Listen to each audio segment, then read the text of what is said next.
I'm Ray. Okay sa helmet, pag tinanggal, mas surprise na malupit.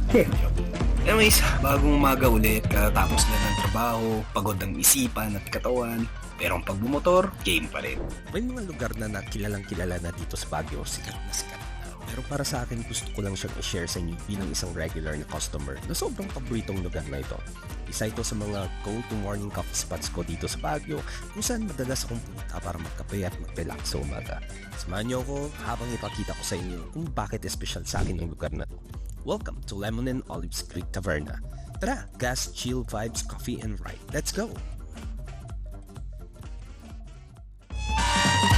Sa mga hindi nakakakilala sa akin, so I'm Ray. Isa akong fireman. Kasi I'm on fire. Kasi hot ako. Charot lang. Hindi. Isa akong contractor. Wish ko lang din, no? Kasi kung totoo man yan, mayaman na sana ako. Isa pala akong doktor. Doktor ng mga malulubang sakit.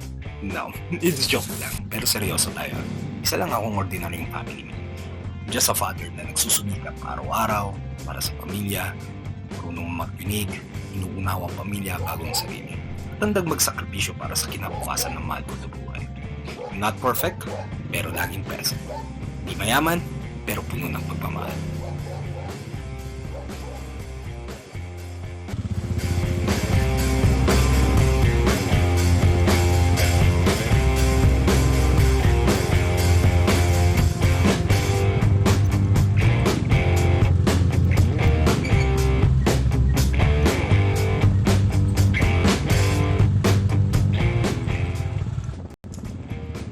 So, usual route natin, Kias Felix Road, Baguio. So, isa ito sa mga paborito kong daan talaga.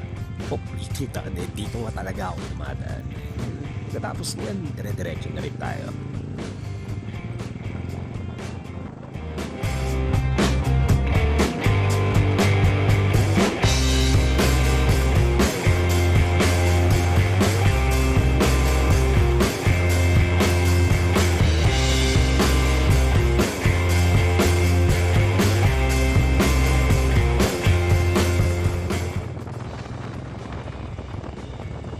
Napakaganda ng umaga ngayon, tirik ng araw. Ito talaga yung paborito kong timing para mag-ride. At mapapansin nyo rin ba ibang gamit natin ngayon? Well, ito naman ay 400cc classic bike. Usually kasi yung ginagamit natin sa rides na 250cc. Naalala ko pala kung din pala niya ngayon. Kaya ito muna natin gagamitin for today. Kumbaga, kasulina muna tayo. Pero okay lang. Importante makapag-ride.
Okay, so ito na naman. Ayoko ulit dumaan doon sa Scout Barrio. Pasok tayo ulit dito sa Kataklan Road. Usual route.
Ito yung mga usual spot ko talaga dito sa Kadaklan Road eh.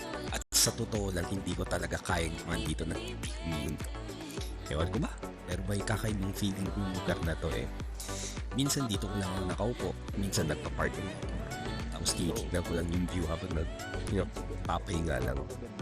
Or saglitan lang na stop. Marami rin ako naiisip kung maalala pag nandito ako. Mga plato sa buhay, pangarap, minsan pati mga alaala ng nakaraan. Pero minsan nakatingin na nga sa malayo, may mga bagay rin naaalala. Yung may tao sasabay sa simula, pero hindi talaga hanggang sa kasama mo sa biyahe. Pero okay lang yan. Kaya tuloy ulit.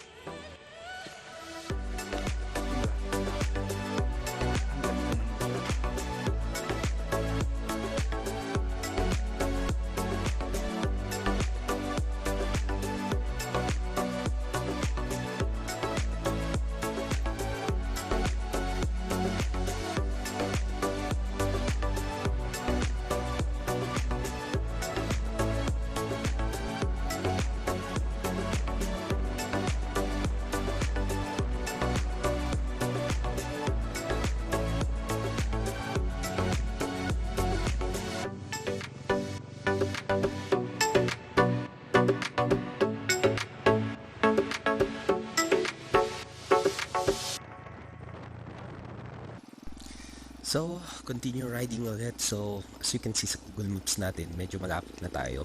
So, binagtas ko na tong Kadaklan Road. So, lalabas tayo sa may Baguio Country Club. Then, pasok tayo sa may Outlook Drive. So, yan na.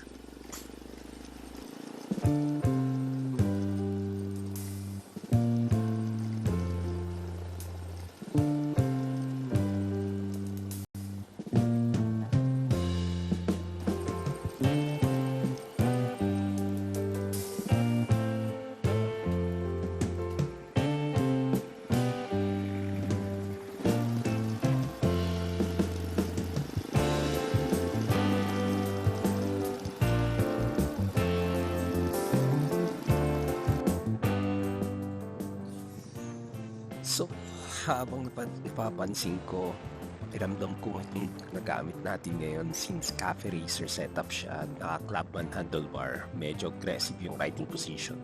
Medyo nakayuko talaga habang nagra-ride. Maganda siya tingnan, classic yung dating. Pero sa totoo lang, after ng ilang kilometro na ride or ilang oras, nakikitin ko na yung sakit sa likod eh. Kaya minsan naisip ko na rin na baka palitan ko na lang yung handlebar nito na mas relaxed position. Kasi maganda na yung aggressive too, pero syempre iba rin ang comfortable ka sa long ride. Pero ganun talaga kapag Cafe Racer build, pogi muna bago comfort. Eh, yun tayo eh.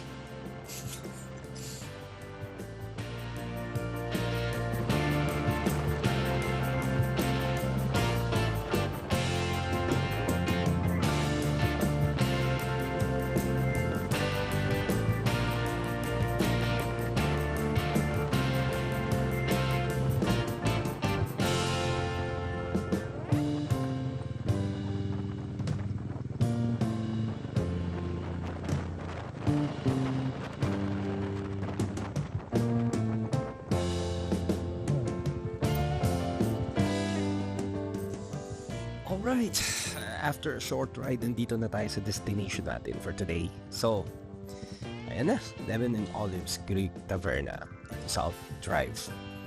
So, isa ito sa mga lugar na kahit matagal na sa Baguio at maraming na nakakakilala, hindi pa rin nawawala yung charm niya.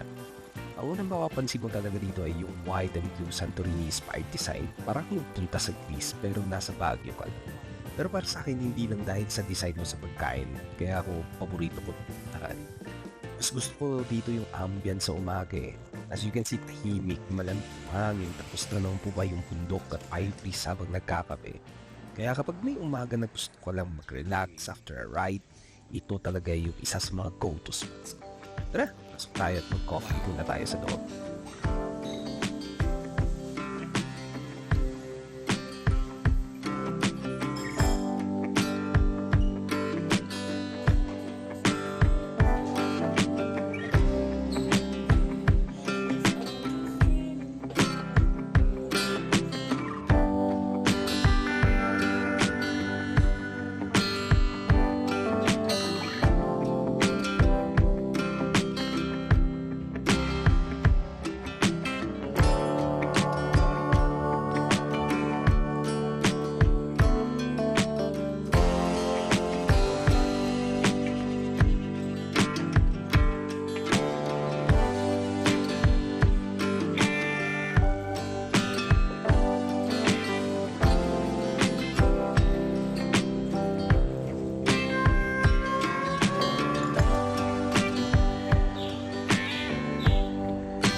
So ayan, dumating na yung order natin. So kanina pinakita ko rin sa inyo yung breakfast menu nila. So marami talaga silang choices tulad ng French toast, hummus ball, yung mga sandwiches at iba pang breakfast plates. Pero ako kasi kapag umaga dito lang sa Lemon and Olive, simple lang. Lagi ako nag-order kape at tinapay. So, usual way. Kaya in-order ko yung isang cappuccino, tapos syempre yung sourdough with butter and jam. Ngayon, tikman na natin. Pero, tahimik lang. Ito lang lagi yung order to. Kasi wala talaga akong pera. Anyways, sinubukan ko pang maging pasosyal ng konti gamit yung tinidor at kutsilyo. Pero alam niyo naman na sourdough ito, medyo may katigasan talaga siya.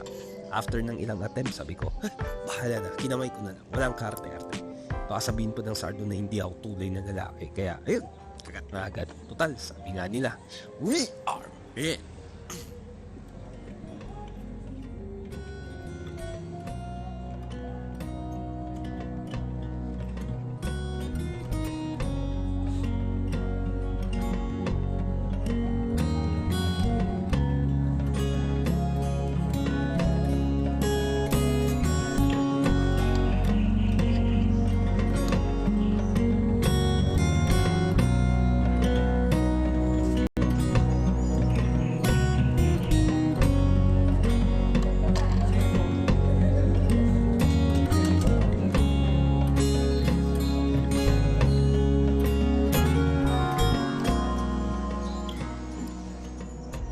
Habang nandirito ako sa veranda, nakatingin na lang ako sa bundok, pine trees, habang nagsumisip-sip ng kape.